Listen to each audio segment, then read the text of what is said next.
முக்கியமான பயன் என்ன கிடைக்குது அப்படின்னு இன்றைய அறிவியல் சொல்லுது அப்படின்னா, ஒமேகா 3 ஒமேகா 6 அப்படிங்கிற கொழுப்பு அமிலங்கள் மீன்கள்ல இருந்து தான் கிடைக்குது.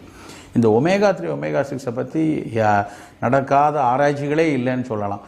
பல நாள்பட்ட நோய்களில், உதாரணமாக சக்கரை வியாதி இருக்குது, இரத்த கொதிப்பு இருக்குது, இல்லைன்னா புற்றுநோய் கூட்டத்தில் ஏதாவது ஒரு நோயில் நம்ம மருத்துவம் எடுத்துக்கிட்டு இருக்கோம்.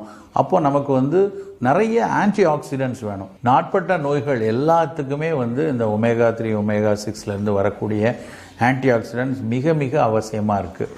சாதாரணமாக நம்மளுடைய சமையல் எண்ணெய்களில், பெரும்பாலான எண்ணெய்களில் இந்த ஒமேகா 3 ஒமேகா 6 மிக மிக குறைவான அளவில் தான் இருக்கும். குறிப்பாக நம்ம கடுகு எண்ணெய் பயன்படுத்தினா அது நமக்கு கிடைக்கும். செக்கில் ஆட்டிய நல்லெண்ணெயில் கொஞ்சம் கிடைக்கும். ஆனால் இன்றைக்கு இருக்கக்கூடிய சூழலில் அது கிடைக்கக்கூடியவர்கள் மிக குறைவான நபரில் இருப்பாங்க. அப்போது அதுக்கு மாற்று அப்படின்னு எடுத்து பார்த்தீங்கன்னா இந்த ஒமேகா 3 இருக்கக்கூடிய மீன்கள் தான். ஸோ இந்த மீன்களை நம்ம